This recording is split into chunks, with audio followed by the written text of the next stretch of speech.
for joining us tonight on our last seminar of the 2025-26 season. But don't despair, this is not the last one we'll have for a while. There's another one coming up soon in July. It will be a master class on grant writing for architects, how to search out grants, write a proposal for grants, and winning grants given by Fiel Event, who was one of our mentor at one point. So we should be launching that registration pretty soon. That'll be on July 16th on Zoom. So keep an eye out for further announcements. But so glad that you're all here. I have met the ladies of Urbahn by chance, or not really chance, by by design, I guess. At last year's NCARB Licensing Advisors Summit in Minneapolis. I had no idea what Urbahn was as a firm. I signed up for their talk specifically because um, there were I think, three of your colleagues, Ijeoma, who were presenting what Urbahn is doing for AXP setting O experiences. And I'll let them speak more about their firm and their stories and their paths, but I was just really impressed with the breadth of opportunities that the firm offers their employees, the mentorship, the support, not just all of that, but also specifically for women and men also of a diverse cultural background, not necessarily US citizens, all of them, probably a lot who aren't. So it was a really interesting introduction into Urbahn and the firm, and these ladies who are with us tonight to kind of tell you more about all the great things that they're doing to support incoming practitioners in their career journey. So Nancy and Angelique, if you think we're ready to jump in, I could pass it over to Ijeoma to begin. Yeah, I let's think we're do it. ready. Yeah, Right. Thank you so much, Unique, for that introduction. Appreciate that. And Angelique, if you want to start the slides, that'd be great. Appreciate sure. All right. Okay, so as Anik noticed, we actually touched base at the LAC in Minneapolis last year plus. So at that time, we were presenting myself and actually my co-founder through Nakoba Noma. Um, the work that we did with onsite to allow people that need AXP credits to get them through this new program we started. And at that same conference was Liliana, who's presenting what she does as the licensing advisor at Urbahn. So there's a lot of great Urbahn overlap at that conference. So thank you to Anik for reaching out and allowing us to speak here today. So when I first had the conversation with the wonderful ladies of NWA, it was the idea was to speak on kind of what the path was in architecture, especially with the idea of mentorship. But I actually kind of just overwhelmed the conversation with the wanting to know and understand if the mentorship that we're doing now is effective. What are we doing? I'm a very analytical kind of person, so I always want to understand if I'm doing something, is it working? So we can so there's other people in my office that I have a lot of respect for through multiple generations that I wanted to ask, is the work that we're doing, is it helping? And just to kind of give you guys a bit of a framework, I know we're supposed to also talk about ourselves, but I honestly find myself insanely boring. So I'm just a comic book nerd who likes to do a lot of good architecture. But I'll tell a little bit about myself and then go into the kind of the reasons why we need to have these types of conversations still. So yes, I've been on this in this journey for quite a while. I graduated from Cornell in 2001, so I've been practicing for a good, 2.5 decades, working exclusively in New York City. I have to say the work that I do now is kind of the revitalizing of the idea of a new design delivery, design build. And I've worked with multiple orgs to kind of bring those things across. But the what I really want to focus on is what it means to be a woman of color in this profession right now. And what I kind of had to go through to get my career to where it is and how it shaped how I try to do leadership now in our office. And then honestly, the idea of an office that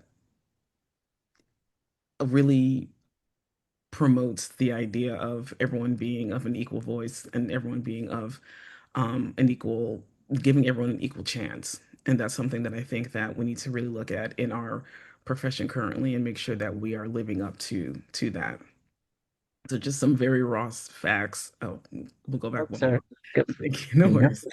So, like, thank you. Don't take my facts from me, and Angelique. Um, I'm jealous. Thank you. So, like, some very raw facts is that less than 1% of licensed architects are Black women. This is coming from the NCARB does this every year where they kind of go through the numbers with a lot of polling through a lot of the firms and trying to understand kind of where our profession stands and some of the um, kind of demographics. And then from the polling from a few years ago, you can see that less than 2%, less than 2% of licensed architects are Black, but even within that, it's 566 are women, are Black women. And then one of the biggest problems that in research that they've seen is the idea of the only, and what does that mean for being isolated and not having any real representation.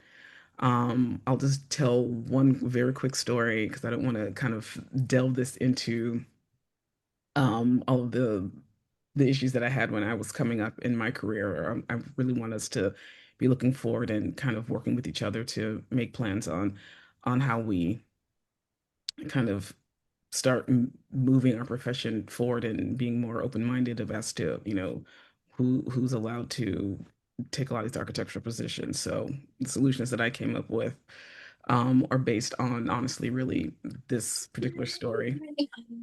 Like I said, I one of the major projects that I had in my life, I do a lot of large scale public work through the design build infrastructure. So one of the biggest projects that I've worked on was actually the rehabilitation of the World Trade Center Transportation Hub. At that time, I was working with a project manager that I kind of knew from the beginning didn't really, take to my presence. So I was given a very tough assignment.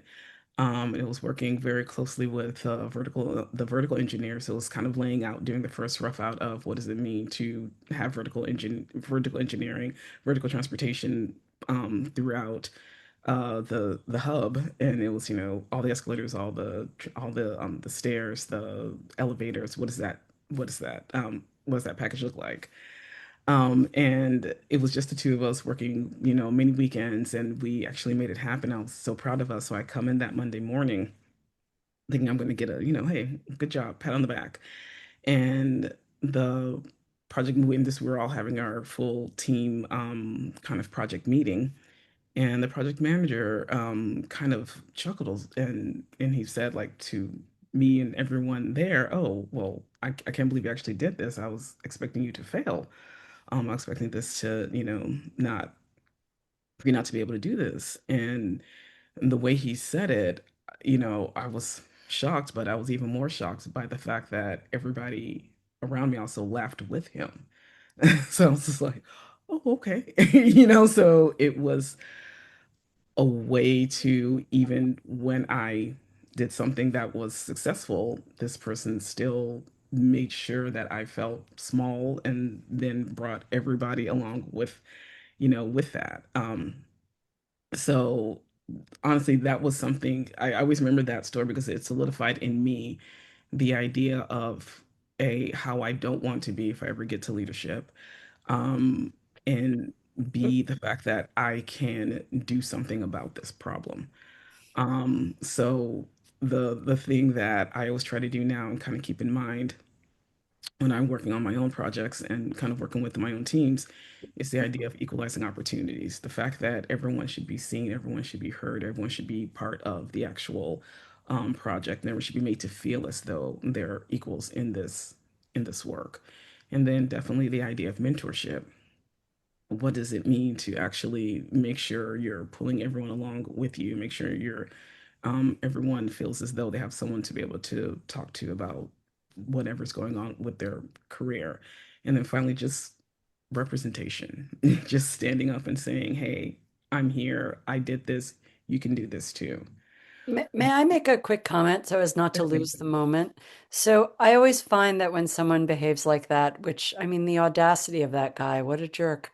I find it so disarming and kind of appropriate in the moment when someone says something like that to say, well, but why would you think that? To kind of put them in the spot of having to say directly in front of everybody something that makes them sound like a jerk. And just a thought. Oh no, Why would you think that?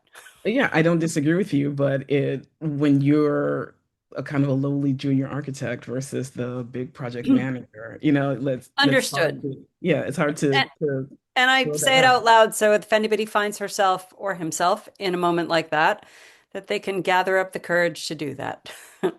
Yeah, that's true. So, but the question that I have, honestly, for today's conversation, and the reason I asked my lovely colleagues to speak on those types of moments is, but is this working? Is what I'm trying to do, is it making it any better for the people that are coming behind us? So now I'm gonna turn it over to the millennials and hear what they have to say. I think starting with Ciera. Hi. To go to the next slide, please. Sure. Okay. Hi, my name is Ciera Long Corley. I work at Urbahn. I've been with Urbahn since the end of 2019. And I actually started my career like right before the pandemic. So it was just like that's a whole other that's a whole thing to dive into right there, but it was definitely a curveball and a learning experience, and I guess definitely something that helped me become resilient. But I also have a real estate background. I actually got my real estate license in 2017. I started selling houses, worked with my father's company as well. And so I got a kind of a form of a professional experience before I even graduated in architecture school. And something that kind of can be adjacent to or used in the same similar world as architecture. And it really molded me into the type of designer that I am today. Um, these are the images of certain projects that I've worked on. I actually talked about one of them earlier before everybody joined, the Garage Community Center. I also am working on a major project for DOT for Harper Street, and then also I'm working on a project with Woodhull. But the reason that I wanted to talk today with Ijeoma and the rest of my colleagues was really to answer, or not answer the question, but really add to the conversation if what everybody is, or what the past generations have done is enough. And my experience, I can say as someone with both a real estate background and an architectural background, I can say it really depends on who you work with. I feel like when I started my career, I was overlooked a lot. When I started in 2019, I felt like I started with people who had similar or basically the same credentials as I did, and definitely felt like I was always put in a place where I guess you would call it, I don't want to say invaluable work because everything on a project is valuable, but things like, organizing photos in a folder to make sure that the photos are organized and making that like the big task of the day for me, or, organizing some like presentations to be put in a folder, things that just didn't really make sense to the value of the project. And yes, I got to be able to go on site and do surveys, a big bulk of the time, but I felt that a lot of my work wasn't really used, and not only not used but also didn't give me the opportunity to showcase what my abilities. And so when I worked with male PMs, I felt like again, I don't know if it was a race thing, a sex thing. Maybe I wasn't attractive enough to a certain degree because I know things can get a little weird, when working with male managers. However, I definitely saw a lot of the women that I work with getting more opportunities, client-facing opportunities, design opportunities, being able to showcase their talents. And, I didn't really feel like I could I've worked on a project and added value to a project until I actually started working with Ijeoma, who's been my PM for about 4 or 5 years now. And I've worked with other PMs throughout and had, great experiences with them. But Ijeoma has really been I guess, game changer for me in my career path because before I even started working with her, I genuinely didn't know where I was going with my career. And she kind of helped me key into a lot of the talents that I not just naturally have, but also have been able to, you know, work up and adapt on through my real estate experience, but also my architectural experience. So I feel like when you have somebody in an office space that actually values the idea of not just mentorship, but leadership in a way that doesn't just punch down on people, but actually uplifts people, it can really make a big difference in just one individual's career, And so I am very grateful for the experiences that I've had because I've been able to work with clients directly, have conversations with people that, make major decisions, be able to have honestly feel like I have a say in design decisions in a project, like and feeling young and feel like my expertise isn't enough, but no, like I can make it work. I have the tool sets. I can do these things. And so being pushed in certain directions to like a little bit out of your comfort zone really helped me adapt and be able to, I guess, navigate a career path that I really enjoy. And I find that administration, construction administration at that is kind of like my shining what is it called, the light at the end of the tunnel. Like that's where I really see myself in, and I really enjoy that, and I would not have been able to experience that or see that if a Jama didn't say, hey, this girl who has no CA experience has no idea about what any of this really is, but we're going to put her with somebody and she's going to go on site and she's going to learn how a building is built. And that's exactly what I did. And it really did, pave the way for me. So it really depends on the type of person that you work with and if they can utilize the skill sets that they can see in the individuals that they decide to put on their teams. And a lot of people don't have that, I guess, vision. A lot of people just see people as draftsmen or people who just, we need to produce work and we need to get it out there.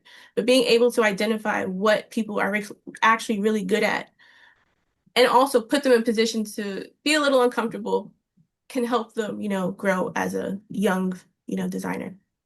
But that's my portion of it. I'll let Liliana take on her, portion of the millennials.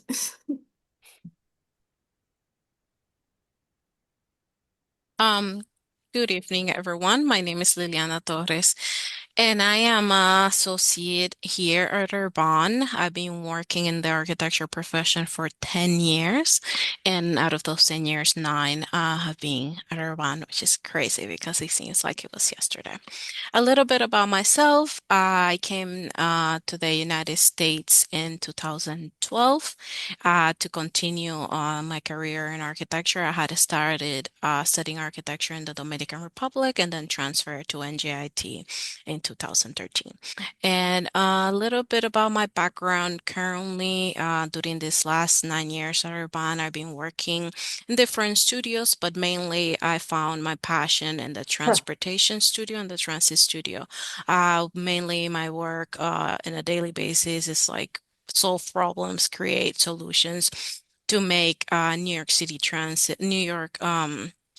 transit stations accessible and so for people with disabilities and differently able people to be able to access and ride the transit every day. And when I came to Urbahn, I didn't know yet what was my path. I knew that it was like in the larger scale because I have a master's infrastructure planning and urban design.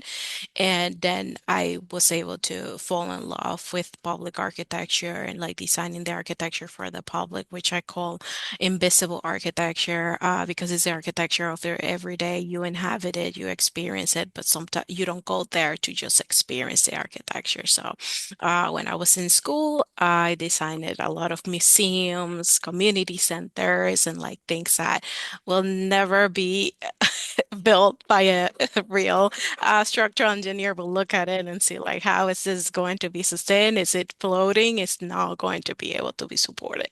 But coming into the real world is like a big transition to realize like that those projects that were very utopian did help me to kind of like develop my creative skills, but then at the same time, they couldn't be grounded in reality. And then that's when that passion of creativity and like understanding spaces translated into creating spaces for the public, which I think that in 40 years or 50, when I retire, I will still be doing public work. And I think that the reason why is because it touches so many people on a daily basis. And, nothing against public projects, but this is kind of like the architecture that we never get to do in school and the architecture that sometimes is overlooked. And I think it needs people to be aware of the value of it and how it affects people's lives. So this is in a nutshell who I am. This the left here is the most recent, this is my the most recent child. Church Avenue, which was just recently completed, a station in Brooklyn. And then I had the great opportunity, thanks to my mentor, to take this design all the way from where we did the proposal until we put the last touch in the station, which was recently the artwork that took place in the areas that you see highlighted in blue. And oh, somebody said that they traveled through that station yesterday. So yeah, if you're in the area, stop by and look at the artwork, because the artist did an amazing job and it's very beautiful and related to the context around the neighborhood. Uh, and then next slide.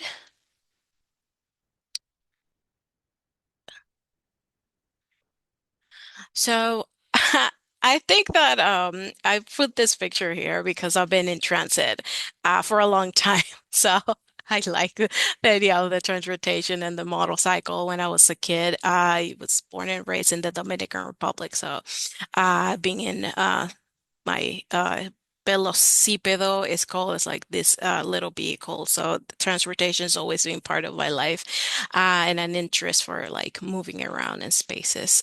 We have a lot of issues with public transportation, Dominican Republic, and also that's something that kind of like triggers my understanding of like accessibility and how people move that are differently able, because in my country it's a big challenge to move around. If you don't have a car and you have a disability, it's almost impossible to get from point A to point B. So it's always a pleasure to be designing for this type of work. And in 2012, I moved from the Dominican Republic. It started studying dual degree at NJIT, that's bachelor's in architecture and master's in infrastructure planning. And then after graduation and a couple of internships that I had, I joined Urbahn, like um, due to due to a mentor. And I think like that's why I'm trying to link the conversation of like why mentorship and networking is so important, because until the last day of school I was like doing my thesis for my master's while everybody else was doing work, and like getting their jobs, going to our interviews, and my portfolio was there in queue waiting for something to happen.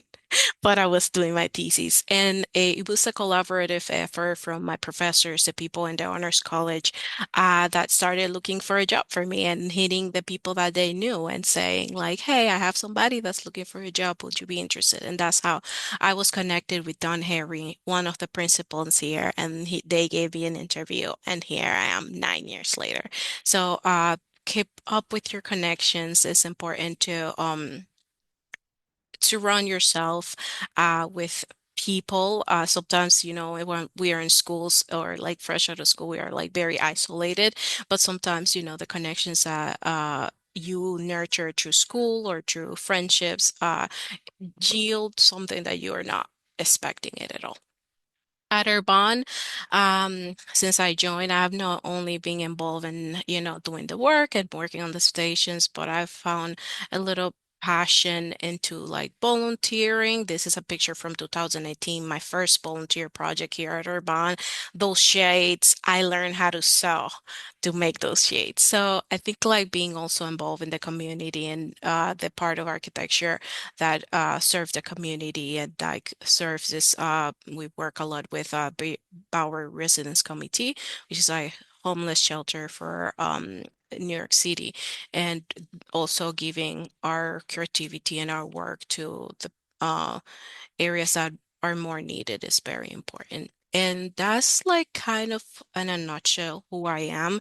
I became licensed in 2023, and then this opportunity to become a licensed architect very early in my career opened a lot of paths. So if you're thinking about licensure, you should, give it a second thought because I thought that, being a designer, was sufficient when I started my career in architecture. And then I realized the value that it is into going and studying for these exams, not only passing the exams, but going and studying the exams because it does give you an understanding of the wider range of branches in architecture and how like I always tell everybody that architects are kind of the conductor, so doing the exam and understanding other disciplines, engineering, uh, mechanical engineering, plumbing, electrical, you start to understand how we're part of like a larger group. And that gave me the opportunity to lead the project that we just saw that was completed. There was a total of 6 stations that we still, the last 2 are right now in construction. So the exam licensure gave me the license to be able to lead the project and successfully understand what other disciplines needs were during that process and coordination, and then, be able to deliver it all the way from the design to the construction. And going into that, not everything is like the hard work and the design process, but also like Ijeoma and Ciera were saying before, tying it back to how can you take advantage of the mentors and the people that surround you because I have a senior project manager, Nandini Sengupta, who has been my guiding light, like my path and paved the pathway for me to become an associate and to start to look at what are the things that I'm interested in and giving and by that I'm not saying that she said like, oh, you're going to become an associate. It's just by giving me an additional task or an additional responsibility and testing the waters of how far could I go. And if I couldn't go farther, like how could she guide me or, question those tasks to be able to provide me with the things that I needed. So I think like it's very important in the two sides to seek mentorship and find the people that you are working with and who are you connected with in that sense and that they can provide more, you know, paths to get new skills and grow in the profession. And also they can provide the opportunities by noticing the work that you do. And that's like something very rare, but I encourage the people that are mentors or that are like firm owners to look around. There's like a lot of talent around, and it's important to bring it up so that people can remain in the profession and also grow because they are like the future of the profession itself. Thank you. And I'm gonna pass it now into Ronan. Yeah, so next slide, please. Yeah. Hi everyone. My name is Ruonan too, and I'm a designer with Urbahn right now. This is me, in this fashion yellow hat, which I don't even have a remember. I was born and raised in Beijing, China, and that is like a very historical and peaceful city, which like mostly shape like my identity. I luckily have like a lot of chance to travel frequently to abroad with my parents. So which make me very curious about, like other than this stable and peaceful city, like what other cultural backgrounds can like give it to me to like make my life more abundant. So this curiosity kind of leads me to make the decision of like pursuing the master in the US. So I came to the US in 2021 for in New York for the Columbia University. And after graduation, I joined Urbahn. So this is my first job and kind of have this opportunity of, knowing all the wonderful women. And but interestingly, I feel like when I look it back right now, like the further I moved away from my home, the more I realize like how deeply rooted I am in this, the Chinese culture and my own identity. So like the photo on the right hand is like this year in the Lunar New Year. I kind of enjoy organizing this like traditional Chinese round table dinner with the coworkers from Urbahn, which I just feel very grateful that are like to be working in like a culturally very inclusive firm. So nobody really need to change or like they can fully embrace their culture background, but still, be themselves and work happily and talk happily with each other. So yeah, next slide, please.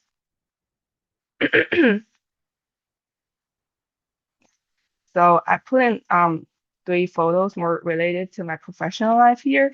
So just beyond my identity of like a very serious Chinese food critic, I've spent like 8 years in studying architecture across like from both China and the US.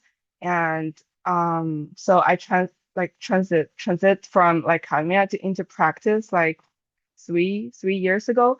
I kind of realized that there's a very long journey ahead of me. So like the first photo is actually the site visit that I attended like last month to the DOT Harper Street project. So this is actually the first project of mine like being under constructed. And I kind of joined this team during I think end of DD. And then I remember when we first started, like Ijeoma had a, like an interview or talk with me and asked me like, what do you want to do? Like what specific word you want to join in this team?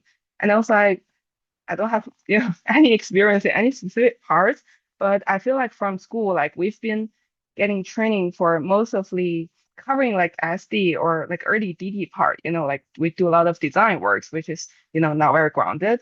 So I was like, yeah, I want to, just learn more about the details. So I was kind of assigned to the envelope, like the details, the sections, and then it's the first time that talk with those because it's a DB projects. We talk with the contractors a lot and meet with the consultants and figure out the different types of envelopes of that project. And after that, I was also working for the CA of this project where, reviewing those shop drawings, which somehow transfer from the drawing you hand out to them and try to navigate if there's anything they, doesn't align with their design intent. And also like a lot of communication works with them. And right now it comes to like this exposed rebars and it's the like I still don't have the like real feeling of how this building would look like right now as I'm seeing it, but I think it's really fascinating of kind of joining a project and like for the past like 2 years and seeing it from the paper to the reality and all this journey. And the second photo of this is on the Wood Hall, the hospital renovation project we had. And I took this when we were doing the first site visit. So it is kind of an on-site workshop and like the different stakeholders are there. So we get a chance of knowing like what is doing the site survey first and also like knowing like what is the requirements from the doctors, nurse, or other staffs there. And it was a very interesting workshop as it's also like the labor and birthing center, which I don't have much chance of like I think most of us don't have the much chance of going to the back room of this, right? Like you don't get to see how the nursing stations are laid out, even if you visit the hospital. So I feel like it's very interesting experience for me to, like look around and see how this hospital, like such a comprehensive system has been laid out and like how these people are like circulated in such a very important but like not very commonly used for like our daily life space.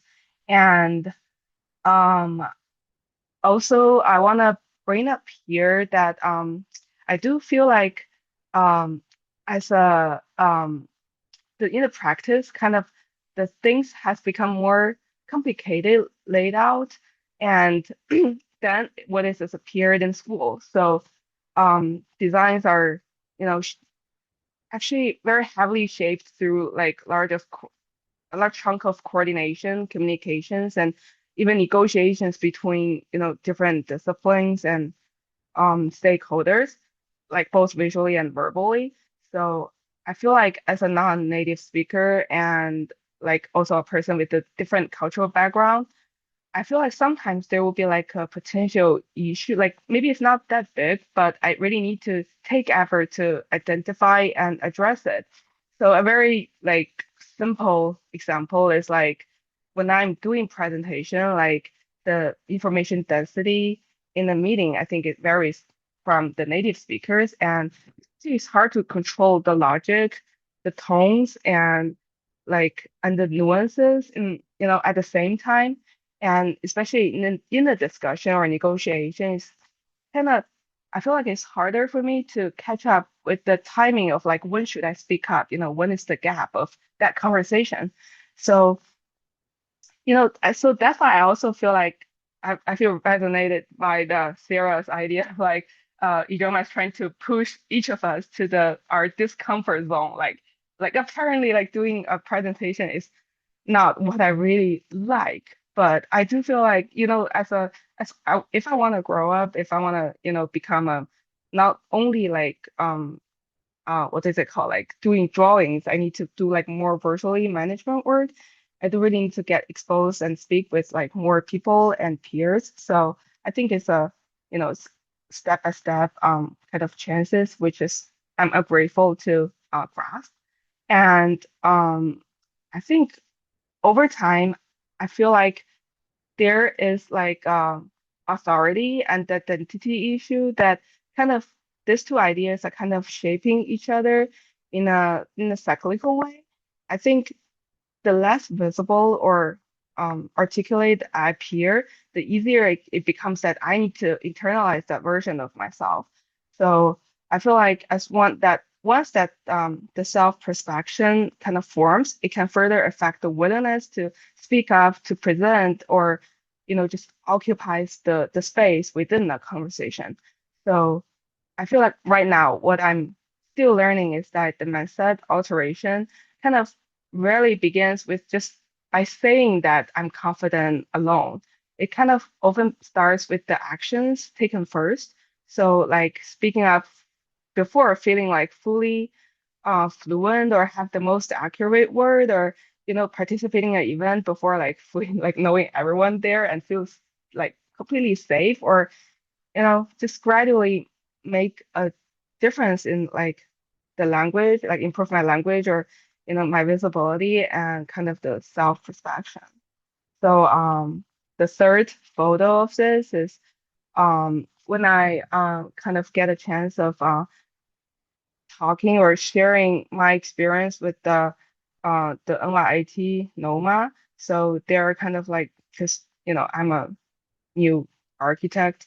So they, as a new graduates, they kind of want to, I guess they like feel more resonated with me. So we kind of have this interview, and which kind of I feel like interesting. I also like looking at the student right now that what they are thinking, and also it helped me to kind of look back and see like what is the thing, maybe I make the right choice, and you know maybe what in which area I feel like push my forward a little bit further. So I think just like communicating with peers, with the mentors is kind of really helped me, and I realized the importance more and more since I joined Urbahn. So yeah, that's that's my part. That's me. Okay, so this is the part where I want to say, first of all, thank you to all these wonderful ladies who came to kind of tell you a bit about themselves and kind of their take on their careers. And Angelique, if you want, you can drop the thank you so much. Drop the slides. So I wanted to kind of open the floor then to asking people, especially I want to also hear from some of the younger people on the line to kind of understand, is this enough? What is going, what changes can we affect even as a group, and just kind of understand that even you as, you know, Gen Z or millennials, or maybe someone who hasn't even graduated. I don't know. I think the next one is like Gen Alpha. I don't know what the next gen is coming up. What can you be doing to actually add to this, hopefully, movement forward? Well, and if at all possible, please do turn on your cameras now because especially for the discussion, we really would love to see you.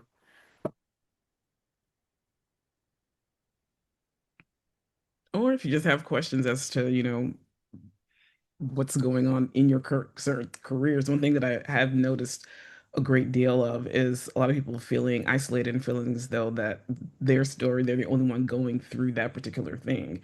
And in both my work as an architecture and as an artist, it's always funny to me when I start getting groups of people together and everyone's realizing that they're telling the same story, and we all understand that we're all being gaslit by the same people, so it's this idea that your stories too are important. So please add to the conversation. Well, I'd be glad to jump in, and if I could offer, um, I don't know, some sort of random scattershot commentary. On Tuesday, I found myself with a friend who asked me what my experience was like in graduate school at Harvard in the late 1980s. And I had never told her what a horrible experience had, which I will not recount today, but it was an experience where um, basically Harvard University cared less about the graduate educations of its entire class of women students than it did about the ego and the reputation of one professor from Italy. And it was really a disaster. But why do I bring this up? Well, there are always going to be people who behave badly and who want to demean others. And it's truly unfortunate, but there are also always going to be people who you may get the hunch that they could be your advocate, and the only way you'll know is if you ask them. And it really is worth mustering the courage to do so because it has been my experience that people genuinely are predisposed to help and to be advocates for others and to be supportive. Of course, I'm not talking about the people who are going to demean you, but the people who surround you who are not doing that. If you get a hunch that someone could be a good advocate or a mentor or help you through some difficult, challenging situation in your current employment, gather up the courage and ask them because it's the first step. And, there's formal mentors and there's informal mentors, and we learn from all of them on a continuous basis. I guess that's a good point to pass off to someone else.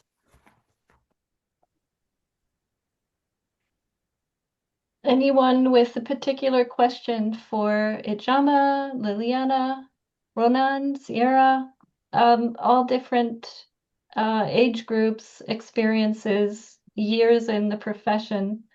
I know we've had a lot of conversations with other seminars, and the questions that occur there I could bring up if you feel open to it. But raise a hand or unmute yourself, ask your question.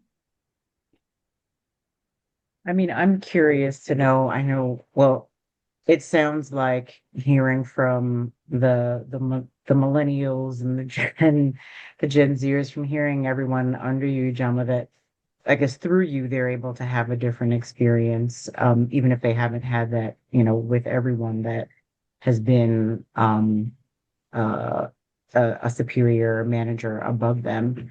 But so in a way, I think, just based off of their experience alone, it does seem to be working. I guess I just wondered, I thought it was interesting that Ronan mentioned creating these spaces for cultural events outside of equalizing opportunity and work within the office, which is obviously very important.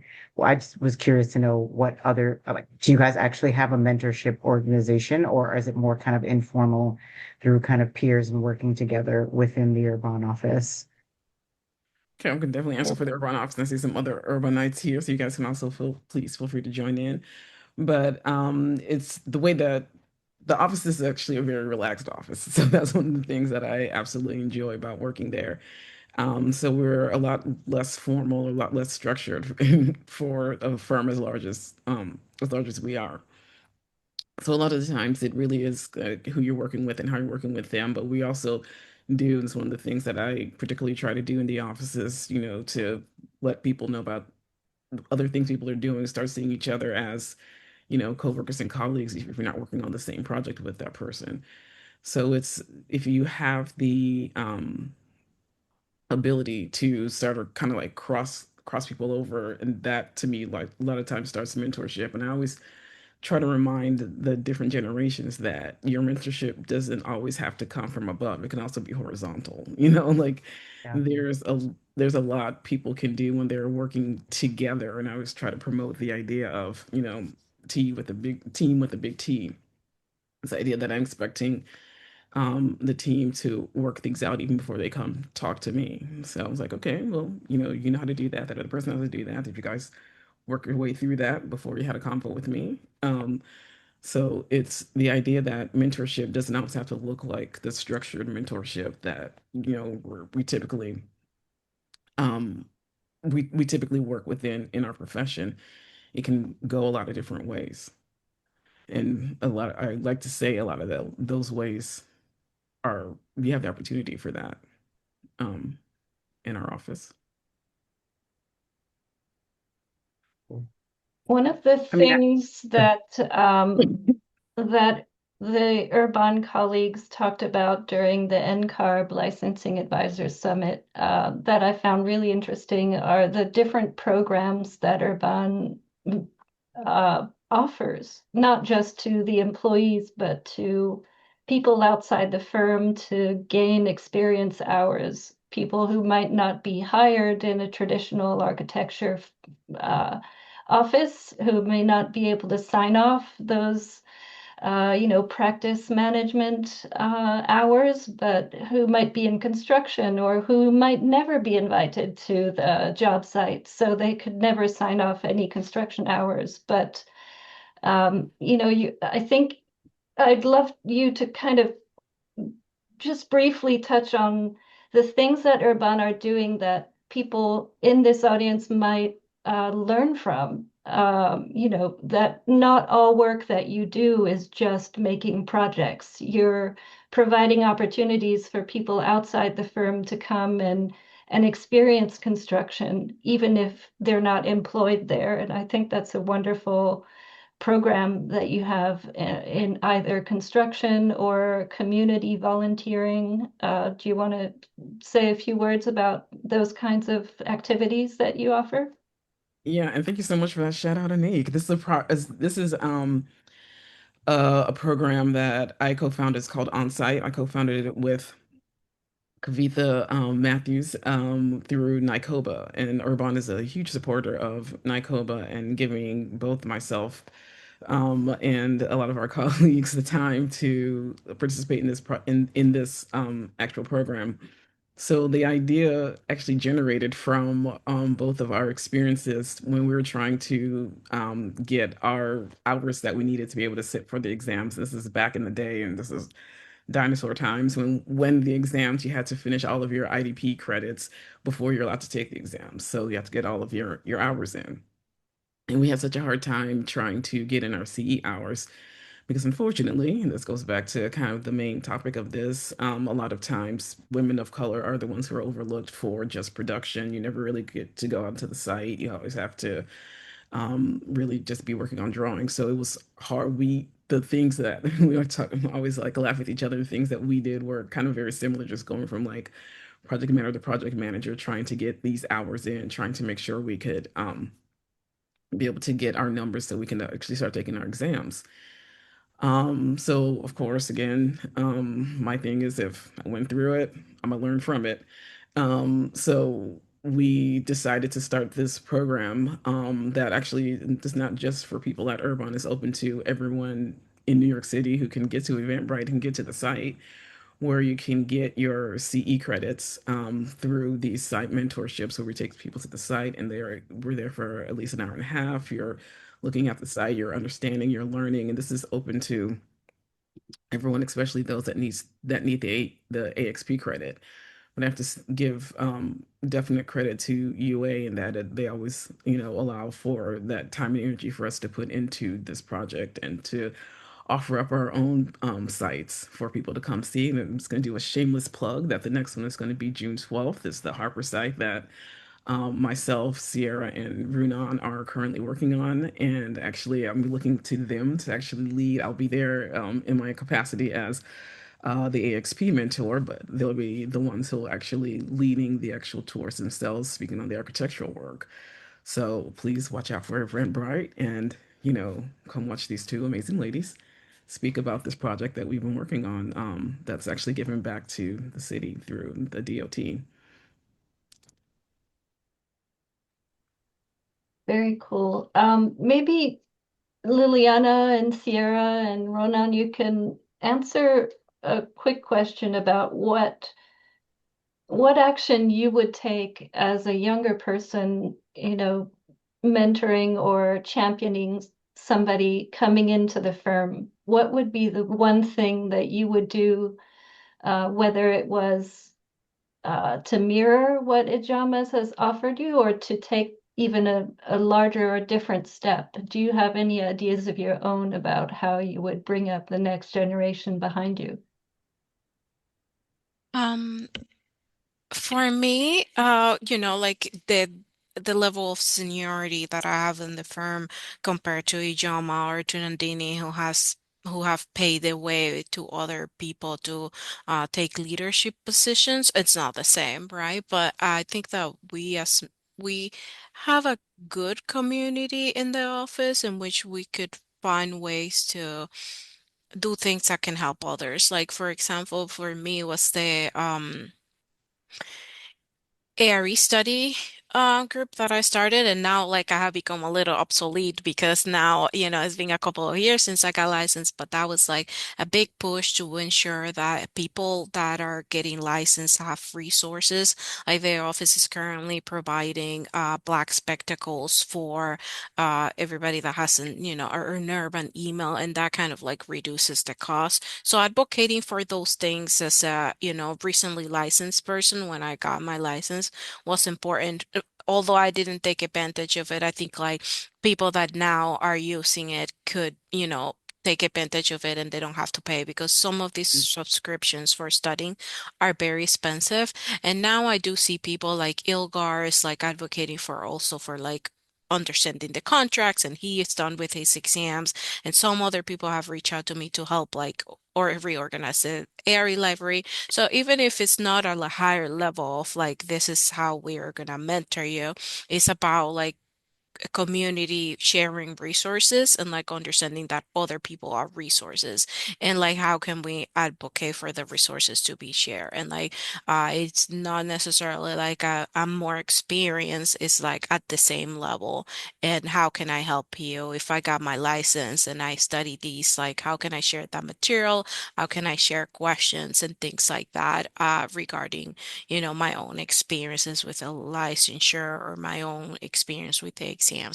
Um, and that's how I, ended up going to the NCARB Advisor Summit because then I met the NCARB current president. He was in a president in a NOMA conference, and he was like, "Hey, why don't you become an advisor?" And I was like, "Oh, that's a great idea because like that, I can transfer the information from NCARB to the people that are currently getting licensed, and like if they people in the office have questions about the process or like I have contacts that I can share.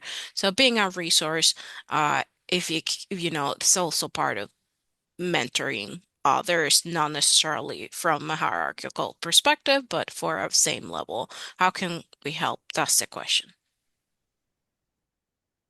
I guess I'll jump in here. I actually got a couple like a I had a little bit of experience working I guess in some role, not necessarily mentorship, but just being able to delegate work and stuff like that and work with people who are, newer and coming in.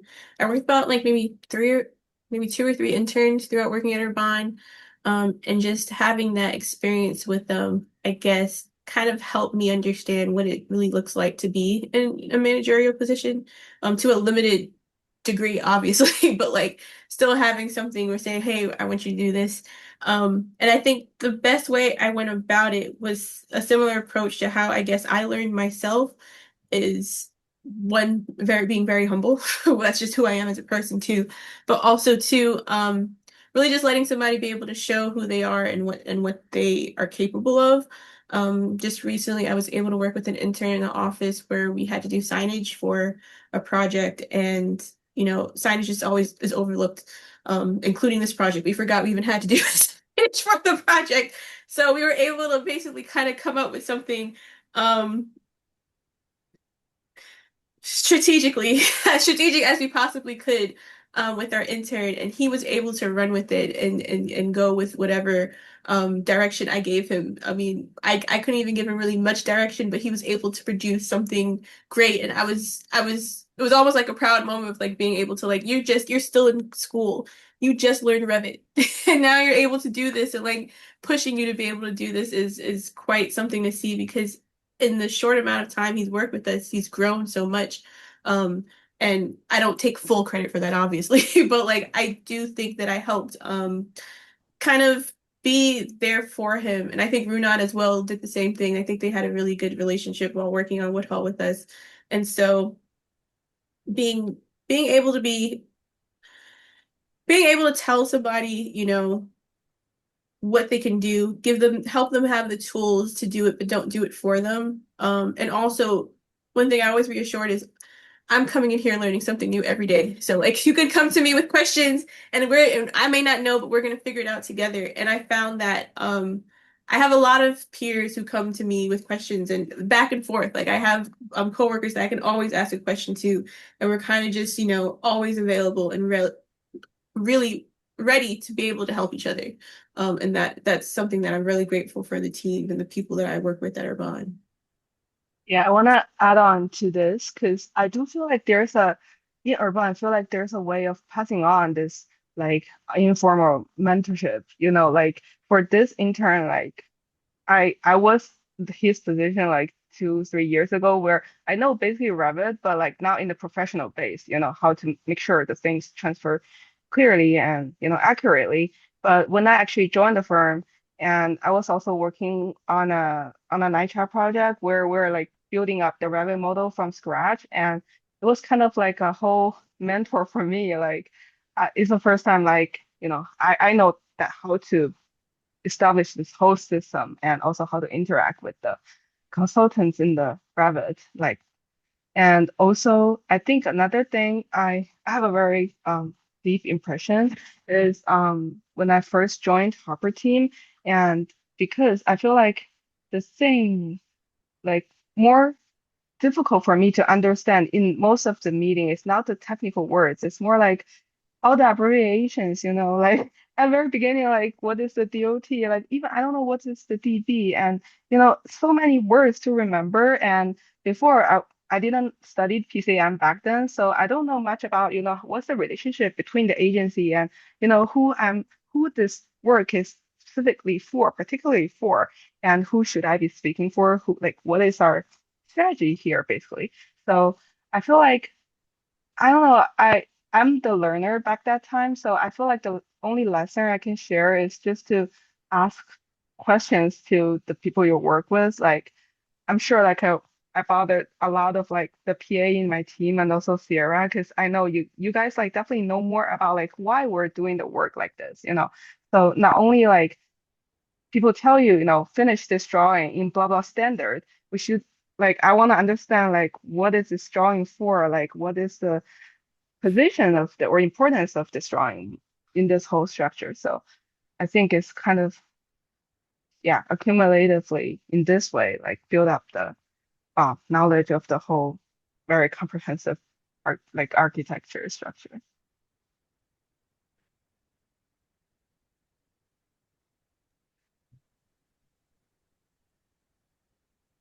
Ronan, when you were, oh, sorry.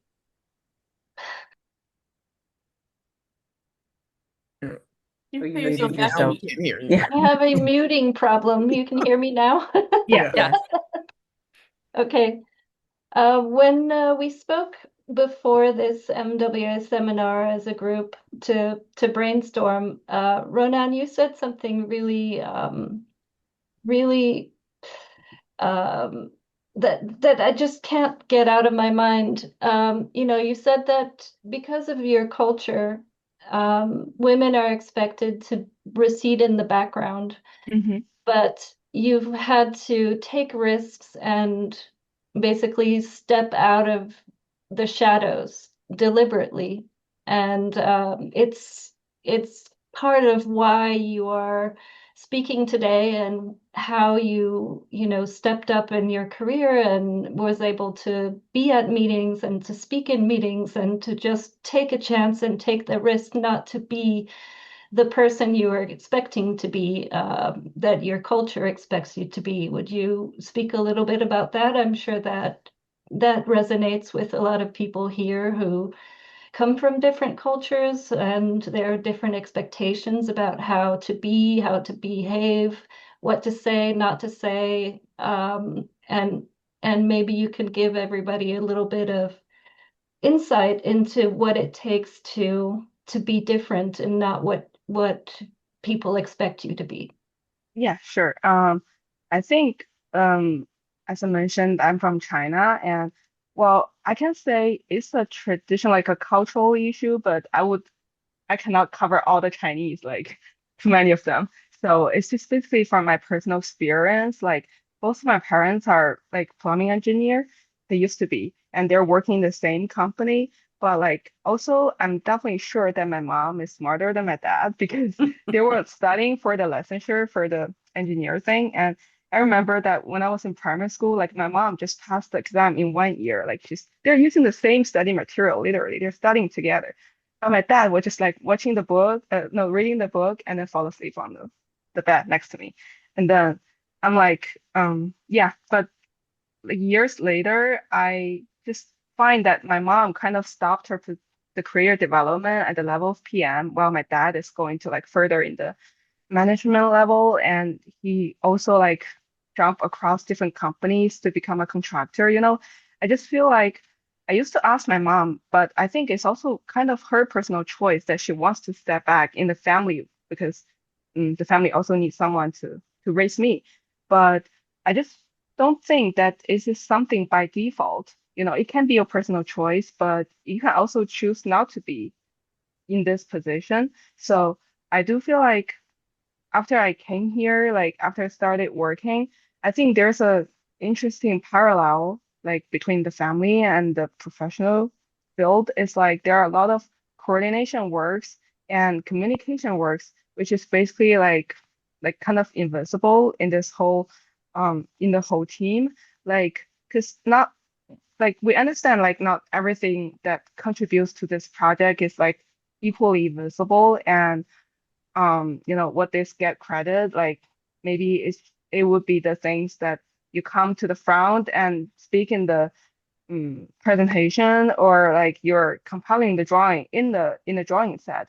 But actually, before the drawing was finalized, there are so many communication works, and also like things just happen like the smoother your coordination is, the more visible the work is, because nobody really realized that there's a trace of, like people really make efforts there.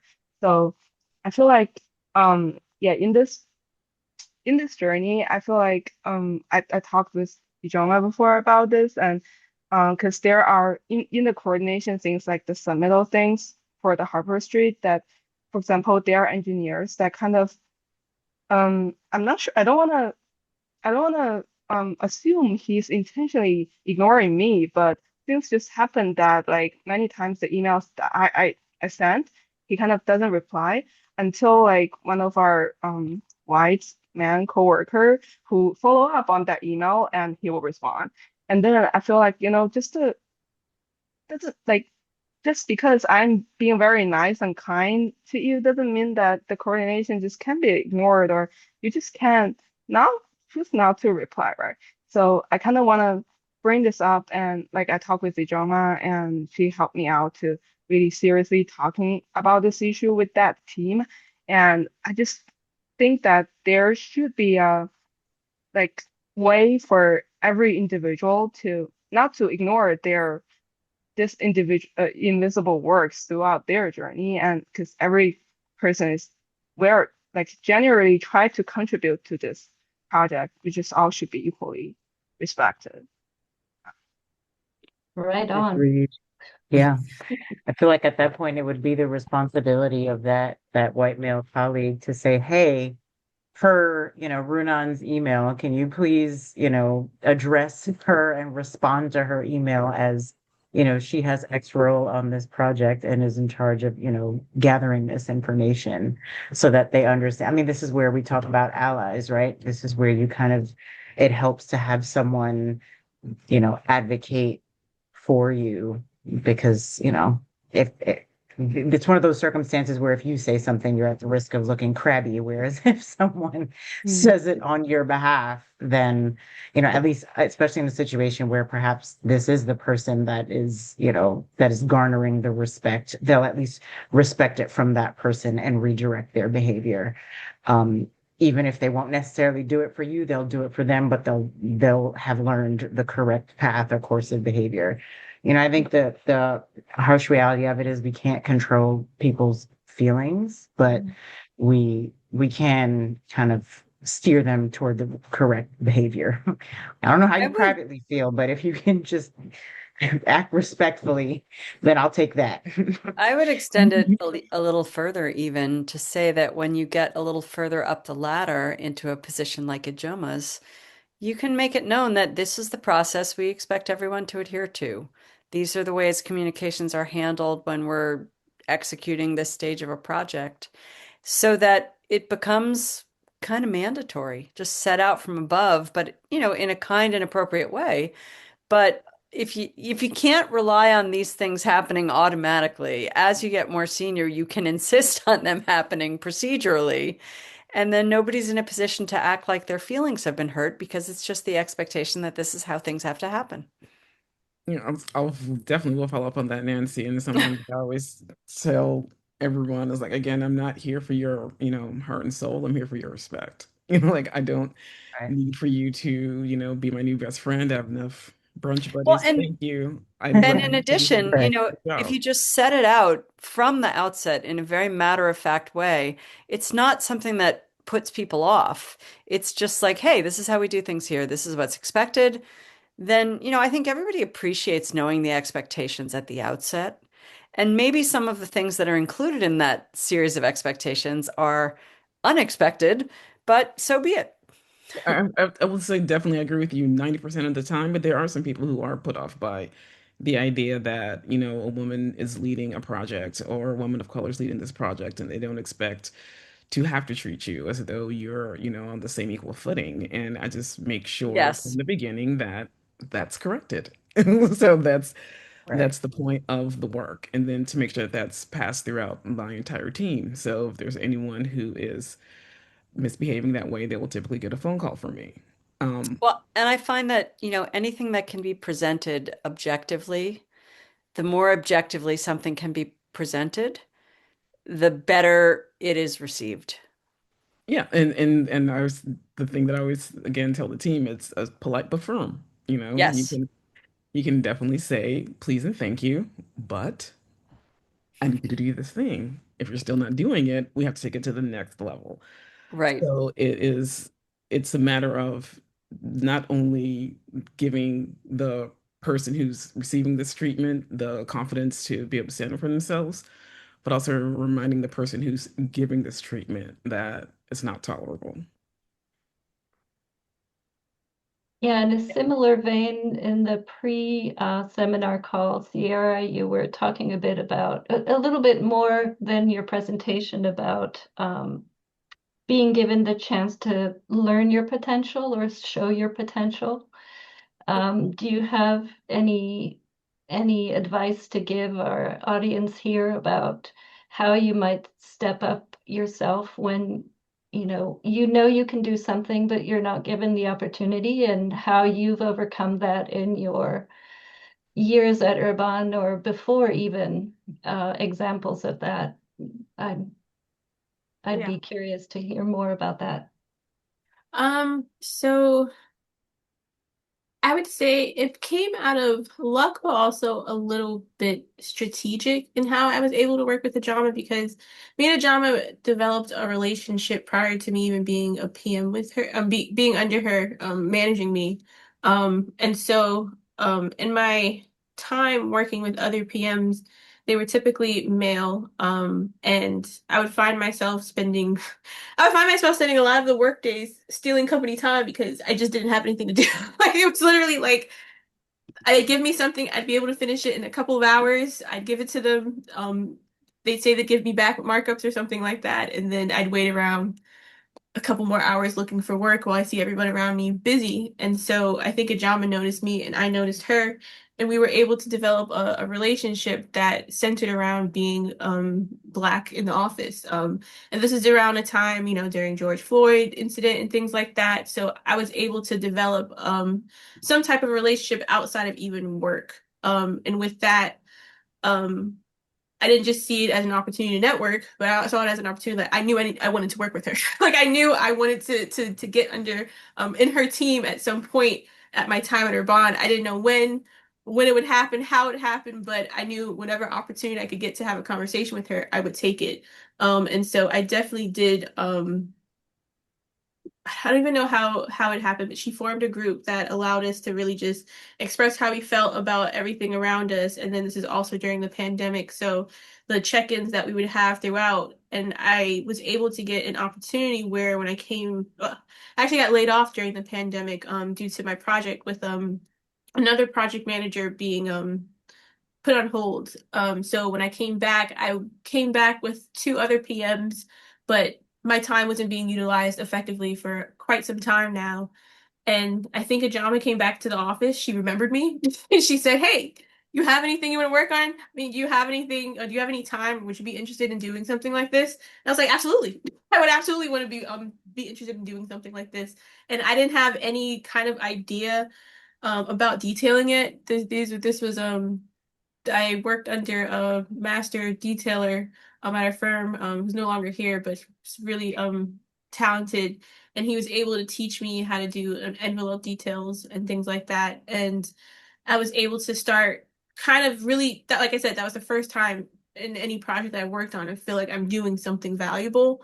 And then I just rode the wave of that. So every person that she put me in contact with, I made sure that I was responsible. I made sure that I handled my work well and that I got good reviews, I guess. I don't know.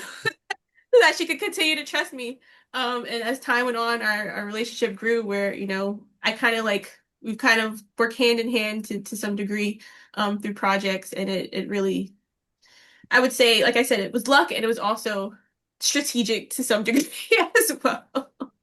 I'm gonna step in here and say Sierra's being super humble. Now that we work hand in hand, like honestly, I find Sierra to be like like I and I'll say it, and I know another colleague, Christopher, has heard me say this multiple times, but she really is like one of the glues to multiple projects that I have. So she is the glue. Um, and I'll say she likes to think she was being strategic, but I was being strategic also, because I could see what her potential was, and I saw that it wasn't being utilized. So honestly, I'm going to be perfectly honest and say it here on the internet. I stole her, like, and I stole her full face. So it was this idea that I personally don't like seeing anyone who has potential not being recognized.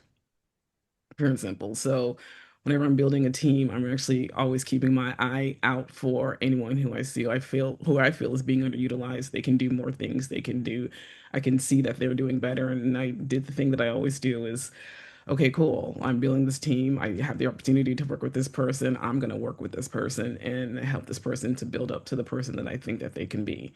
And I always have to say I've been very lucky at Urbahn in that most of the people that I've been able to work with that way always step into it. So she's being insanely humble, and saying that, you, I don't know, I just, it's got opportunities. Like, no, you don't, if you're are working on my projects, you don't just get opportunities. They're, they're given to you as because you've earned them. So Yeah. just again, and I keep asking people that as you're kind of growing in your careers, to remember to keep kind of looking around and seeing other people that you can help them develop their careers and their skills. Yeah, I'm hearing a lot of, other people gave me an opportunity and I took it. And that's wonderful. But I also am hearing the beginning of actually, I want something and I'm going to step up and go ask for it because nobody's bringing it up. But I really, I want to be doing this type of work, or I have an idea about what the firm might do next, or I'm interested in getting the work for the firm. And, nobody's telling you this is a task that we're going to give you, go do it. But maybe it's a task that you want to do and you can just say to your team leader or principal, hey, I have this idea. What about this? And what is the risk? Have you thought about those types of things also? I feel like you're all on the verge of doing it. Mm, I feel like more Liliana is more in that zone than I in my opinion. But she's kind of a more innovative, and kind of just goes with it and just kind of pushes forward. I think I'm still in like a mindset where, which I know I have to grow out of myself. I don't know enough yet in a sense. Like I'm not there yet. And even though I have technically like 6 years of experience, I'm still in this like almost like I'm an intern still. I'm still trying to like find my voice, find my place and everything. And so when I get in front of people, I kind of let them lead, which is something I definitely do need to work on. I can say that. That's something that I probably should push myself out of, getting out of my own head because I probably do have more to offer. It's just one of those things that needs to be worked on. So if I could add here, in the 40 plus years I've been involved in the profession, things have changed so much. And lately they changed really quickly. And more often than not, younger people are on the cutting edge of those changes a whole lot more than older people, which is to say that as things are changing around you, it's very likely that you're going to master them much more quickly than people who are more senior. And it's a perfect opportunity to step forward and say, now that we have these new tools to do things this new way, I have some expertise in using these tools, and I would really like to spearhead this effort in deploying them in this project for the firm.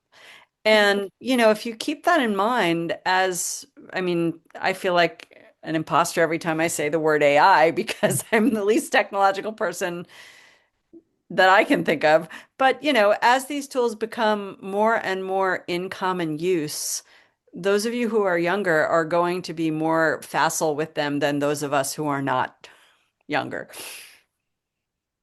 Yeah, But I'm that's just actually like, true, very true. I'm gonna say, what was it? The day before yesterday, I created my first Blue Beam session all by myself. I was so proud of me. And it's something that the team has been doing for me for 1,000 years. So massively appreciate them. But on the other side of that, we as the kind of older generation need to learn how to keep up. But in our own keeping up, though, we have to remind the kind of younger generations that they have new ideas. I always ask folks, I'm like, here's my solution. Here's the way that I would do this thing. If you can do the same thing in your own way with the same results, then please, show me how. Like what's the way to do that? It should be a learning between the generations. It's a perfect opportunity to mentor up. Yeah. All right, we haven't heard from anyone just tuning in. We want to hear your, success stories or your experiences. Anyone want to share? Oh, Wendy's raising her Yeah, hand. Wendy, All jump right, in. Wendy. Hi, everybody. Can you hear me? Yes. Yes. Yes. This is my first time here, and I'm so glad I stopped in because it's been really inspiring to hear all of your stories. So, and thank you for sharing your experience with us. And you guys you're killing it. You really are. And Ijeoma, you seem like you're just doing a great job mentoring everybody. But yeah, don't, in terms of stepping up to leadership and to more senior roles, don't wait for anyone's permission. Coming from somebody who might have waited a little bit too long to start my own practice, but there's just it's in you when you know that you're ready to take the next step and go to the next level. So it's all you. It's don't look externally for validation on when you're ready to do anything. So I just wanted to say thank you all and great work. Thank you, Wendy.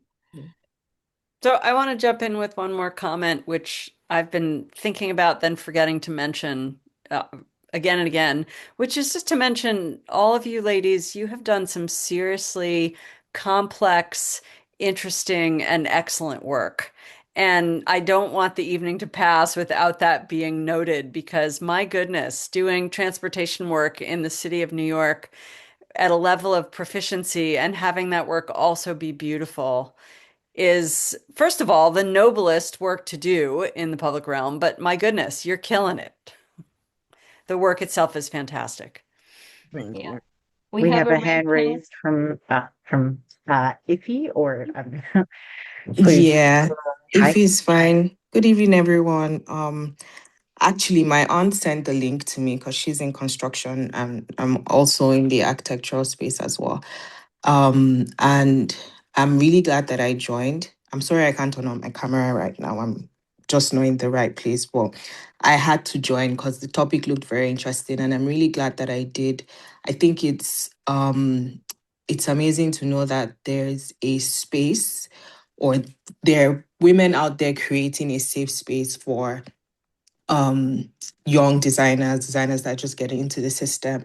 And it's something that I really wish I benefited from at some point, and I'm really still open to benefiting from that because I moved here about 6 years ago, and my educational journey has been very diverse in some sense. At first, I did my undergraduate in my country, Nigeria, and then I did my master's in the UK, in Scotland, and now moving here to actually work. So obviously the first hurdle of not being NCRB accredited and just not understanding um some of the terminologies, I would say. And I mean, moving from metric to imperial was a whole hassle by itself, trying to get through that. And just where I did my master's, it was a good school. I enjoyed it, but I realized thinking deeply about it, that I really was stripped of my self-confidence then because I mean I was much younger. I was just coming from Nigeria. I was like, trying to learn so many different things. It felt like I hadn't just done 4 years of architectural school. It's like, there's building systems. I'm having to learn how to design for the winter, the temperature, the climate, just so many different components that I didn't have to um deal with when I did my undergrad, and just the expectations from the lecturers because it's like, you've done 4 years of school. What have you been doing? How do you not know this? How do you just not having that grace?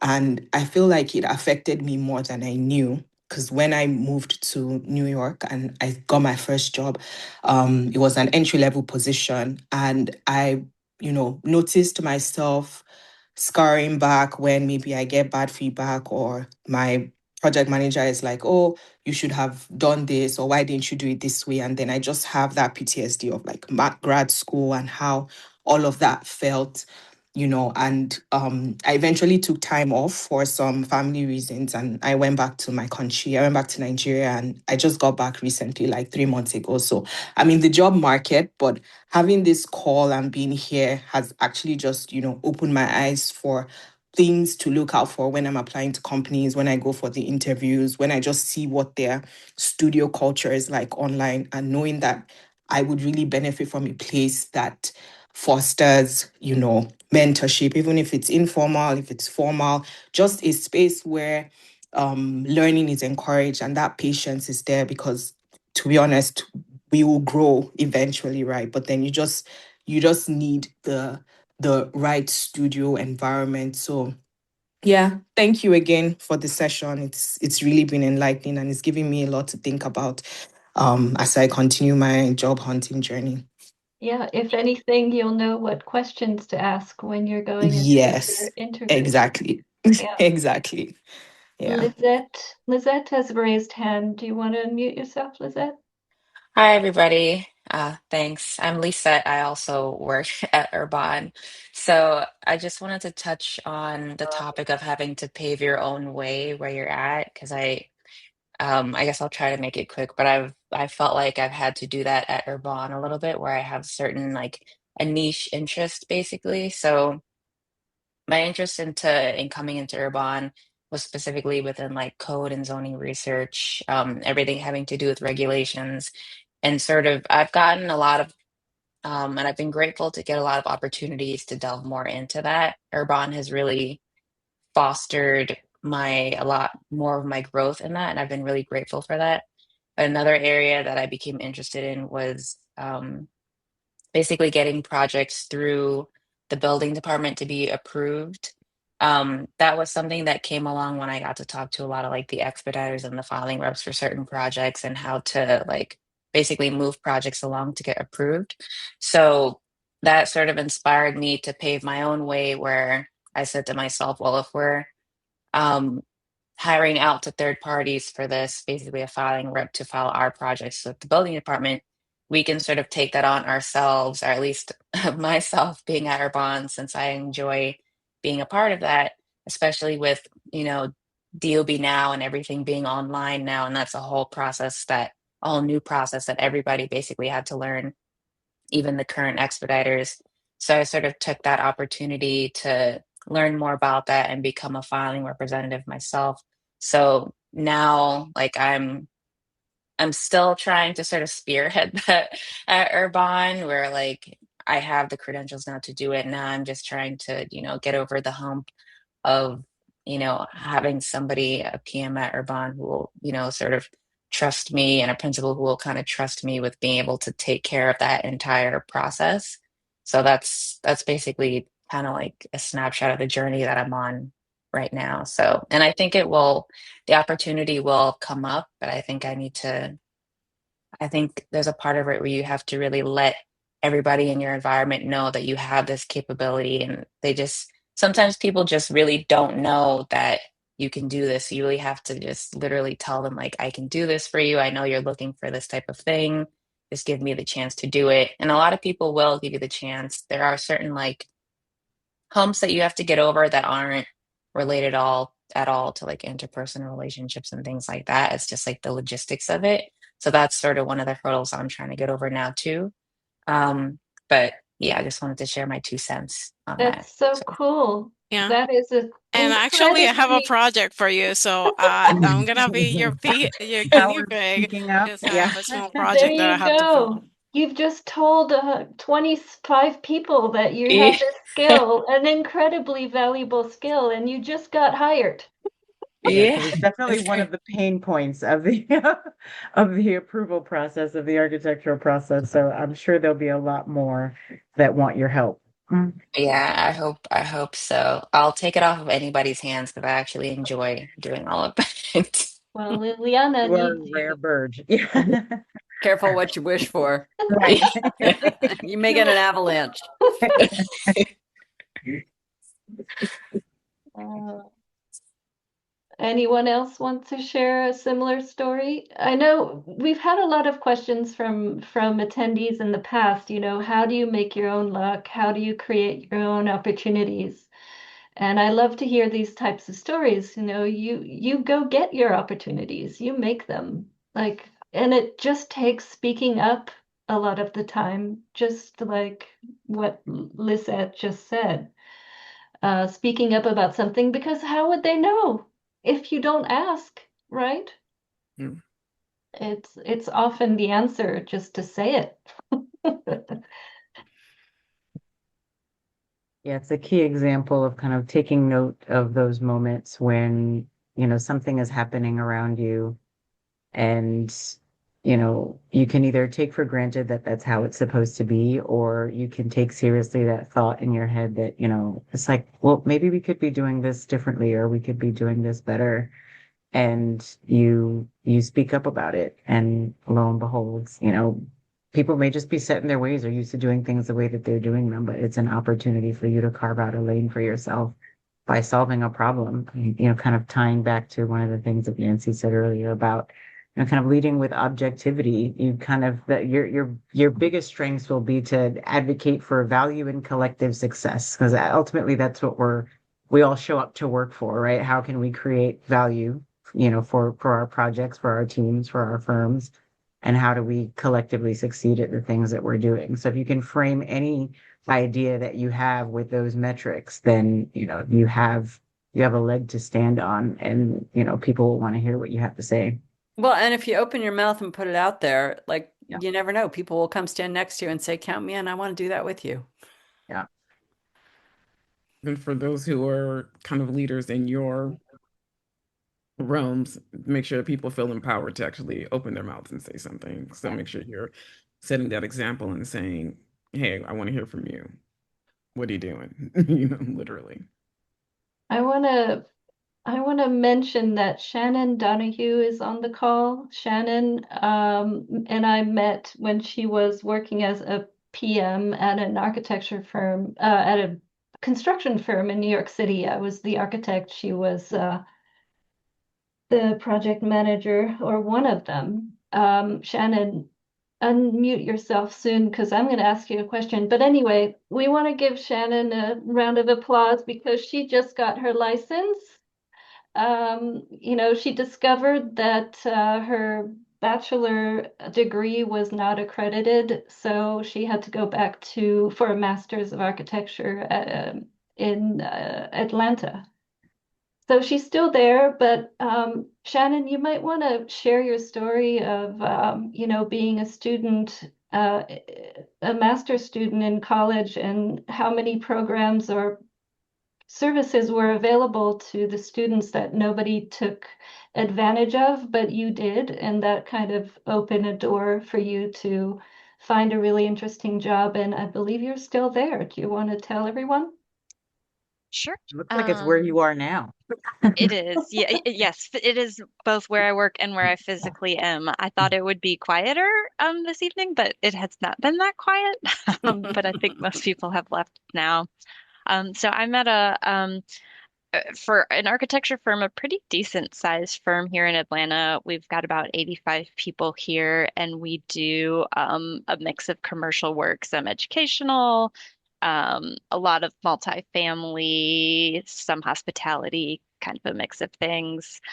So I went back to grad school to sort of accelerate the process to licensure. I do think I could have gotten licensed in a couple of states with experience, but I also think that personally I would have felt like, what did I miss from this um, elusive accredited degree? And now I know not too much. Um, but I also, I was going back for grad school. A little bit later in life. I was 35 when I started. And so I had some things working for me and some things that worked against me. I think the biggest thing that worked against me was that it was fall of 2020. So I definitely had, some things that were not available to me, just that were at the school. Like there was a great, like sort of a few different shops, like woodworking shops and things where you could do physical models and stuff. And they were very underutilized and partially, um, we weren't supposed to congregate in them and all of this. So it's hard to learn what's available when you're not talking to people.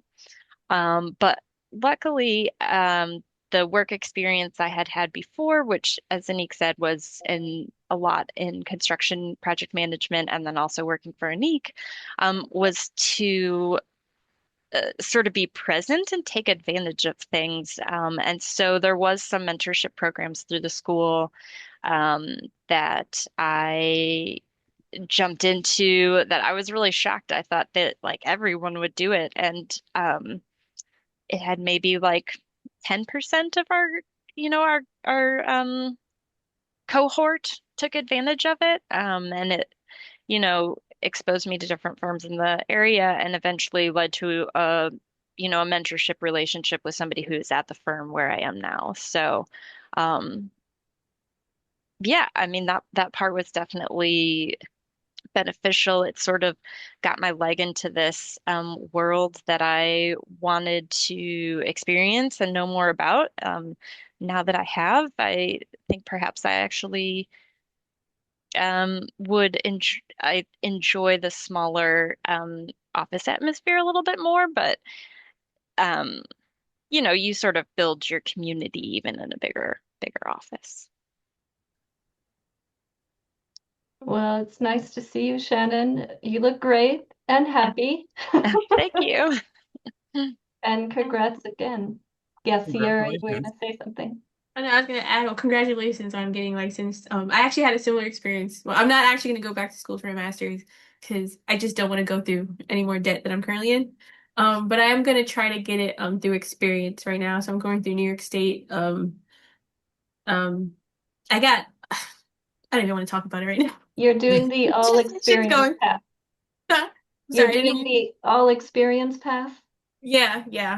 So that's how it's going. But I started last year and just trying to figure it out as I go. I've gotten some help from Liliana. She's helped me a lot, and so I know um there's is it Anik? Is it you? Yeah. I just realized to meet with you about something like that as well, because I've been struggling a little bit, but we could talk offline for that one if you're available. Definitely. I only have one more year on the Board of Education of New York, so you better hurry.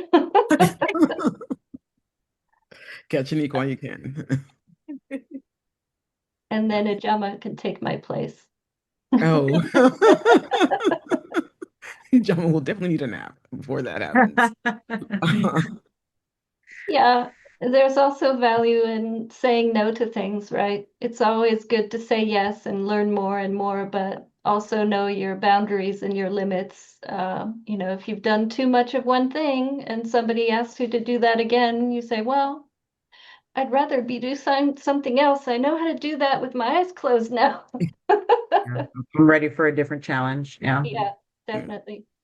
Well, are there any remaining questions from everyone? We're coming to the end of we have a few more minutes, but anyone want to share a story, maybe share their,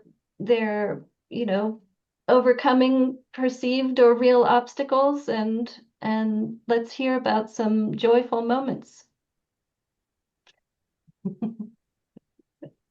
None? Or if there's a problem we can help you solve right now. Yeah. Yeah. If you have a question as to how some Yeah. some behavior is going, I do want to bring one thing up in that I was looking to join both Anik and Angelique. Was that last year? For the AIA women the AIA women in architecture. We had the what was it, the speed mentoring. Speed Oh yeah. mentoring. And I was extremely surprised when one of the young ladies sat down and the way she kind of described what was going on in her office. She was like, "Oh yes, I know he's gaslighting me and he's doing this and this." And she was just kind of like breathing through it like it was the norm. I was just like, I'm sorry, can you hold on, let's dial back like at least Right, 3 sentences ago. How is that working? Are you okay? Do you feel right. psychologically and like so and that's one of the things that I'm always thinking about this the newer generations, the younger generations, I should say.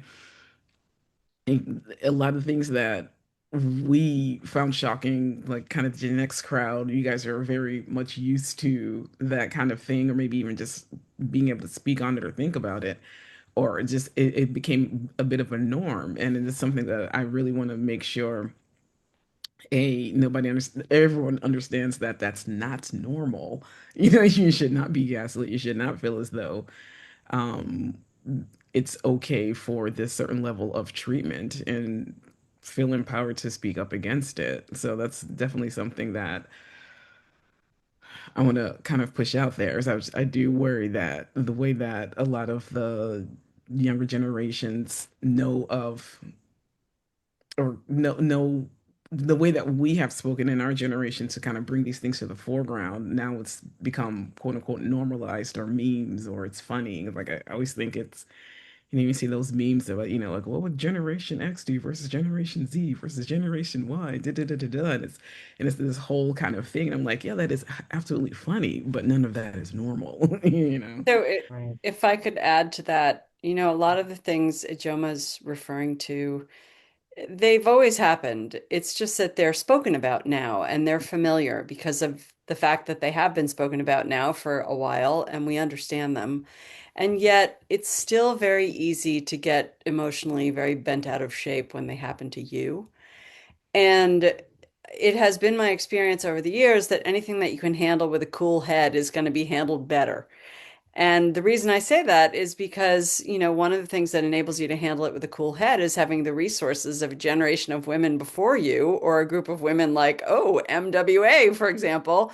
We are here, we are available to take those calls and to make sure that when you find yourself, hopefully not, but if you do find yourself in a situation that is bedeviling you, that we can make it so that you can deal with it with a cool head because you will definitely have a better result. And that is, put simply, it's just paying back the grace that we were all afforded occasionally by people that helped us get through very similar situations over the years.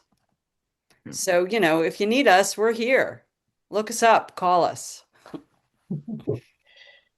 Um, I guess one question I'd like to ask repeat attendees like Ann Chen, Shannon Donahue.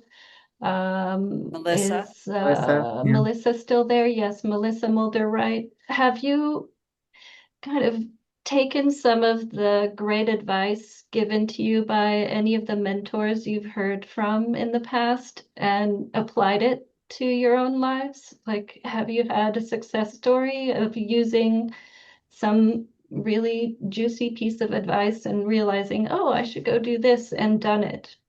Putting that question out there for you repeat attendees. They're thinking about it, I know.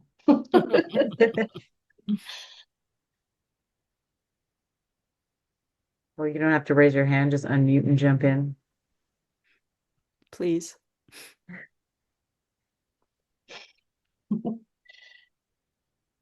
I And I thought, know you've been working on some things. yeah, and we're Um, we're picking on you. Sorry, yeah. I'm not sorry. No, no worries. Yeah, not sorry, not on camera. With here with the baby. I do want to share that sometimes uh, I I am a person that always think from the other side, right? Like I'm known to be very considerate. But one thing I've learned through this mentorship is um, sometimes you just have to believe in yourself, like believe in your instinct, like what is right, what is not right. To give you a quick example, I recently returned to working full time after maternity leave. And during maternity leave, we get cut off email access. And after I'm back, I noticed there is a next gen leadership opportunity that people can apply to. And I know it's very competitive, but I thought, oh, I still have 2 days. Like, why don't I reach out to, I will have to have a studio director's report. But me being like considerate, thinking, oh, studio director, they're so busy. How could he um, recommend, like sending a recommendation within 2 days of notice? Um, and then the I emailed him, right? Like even though I had internal debate, I emailed him, and afterwards I haven't heard back. So now this is the last day for the application. So I walked by his office and again like tried, oh, are you busy? Saying all this and like asking again for that recommendation. And he said something like, oh, yeah, today is the deadline. Maybe this is not the right year. And he explained how competitive it is. And then he said, you just had a baby. It might be, you had a lot on your plate. Let's try again next year. So I said, oh yeah, of course. I'm not in a rush, right? Like I can do it next year, the year after, no problem. So, but by the time I got home, I just felt like, okay, next year my baby gonna be a year and a half. I might be more busy, right? I might be busier and not have the time. Um, or like, why do I have to wait? Like, why can't I try? So I emailed him back the same night and just explaining the whole thing. Like I had an internal debate with myself and my partner too. Like, is this rude? He already said no. And why am I emailing him one more time? But to my surprise, like 9 p.m. that evening, he wrote back, said, I will ask for an extension. And he's in full support for me to apply for this program. So that email itself just reassured me how like I had all these crazy thought in my head, right? He will probably be like, and it's so pushy, so annoying. Like, why is she not getting it? But the end result was very positive. So yeah, it's a. I'm not explaining it very well. It's a long story, Oh, it's but clear. Yeah. yeah, So okay. the Yeah. thing that stood out for me in that, Anne, was that Uh-huh. this person who you asked the recommendation from was basically making your decision for you, Exactly. Yeah. which is Who are like you to say what so I'm capable of, inappropriate. And right? Or what my this person capacity is is. denying you the opportunity to compete for something that you have decided you want to compete for, which is, male, female, young, old, or otherwise, that is not appropriate. It's your decision. And good Right. for you for sending that second email. Right. Yeah. It had a Uh, good result. yeah, I Right. was only doing it because I felt like, oh, I got nothing to lose. Like I Yeah, somehow had that courage to good just for ask one you. more time. Yeah. And, being considerate is important, but it's not a contradiction to advocate for yourself and be considerate. You can be both at the same time. And I want Hmm. everyone to remember who the term pushy is used on. Like when women kind of stand up for themselves and they want to say they step into a leadership role that, a lot of times people don't want them in, they're always labeled as pushy. So kind of keep in mind that yes, there are certain ways that you should do things, like I said, polite but firm, but there's no such thing as pushy if it's not used equally. And So the thing that is so incredibly hilarious is that I know Ann Chen. She is the Right. last person I would ever describe as pushy, like the last. So, it just becomes comedy at that point. It's like, really? Come on. Mm, yeah. But I definitely assume all good intentions, right? Like I am just coming back from leave and he might think I am busy. I am busy, but well, But it's for I you to have a lot to, decide. yeah, yep, exactly. Like, it's a lot of moms might choose not to do it. But everyone's choice is different, and I have been balancing a lot, and yeah, like you said, it's my choice. If I choose to do it, I will do it well. Yeah. Mhm. It was very gracious of you not to take offense. But perhaps it helped you because you kind of breezed right past that and persisted. And hopefully it all works out and that you do get it. Well, and Yeah. maybe there's an even better outcome in the future in that the next time this person is asked to write a recommendation, they won't assume that it's appropriate for them to make a decision for another person. Yeah. Yeah. And also, like for someone like me, I will be able to learn from that positive outcome, right? So Yeah. next time I will be even more, I will have more courage to ask, given that I know the outcome might not be as bad as I thought. Yay! You Congratulations. made our evening. Now we can Oh. log off happy with good thoughts and good dreams. And hoping that you actually get the opportunity.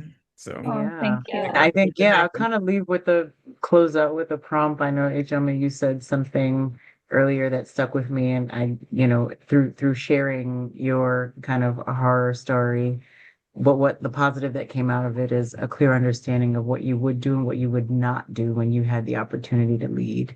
And I just feel like, for anyone who's kind of younger in the room to think about what you will do when it's your turn. I mean, as part of this multi-generational conversation, I think if we could leave on, in addition to Anne's, great success, of course, to leave with that prompt that kind of stuck with me. It's kind of Well, and continues to and linger around. Ijeoma, not just what Angelique said, but to the benefit of so many women that you are lifting up that are following after you and will do similar, and the many, many people they will then assist going forward. So it's like it's got some serious legs.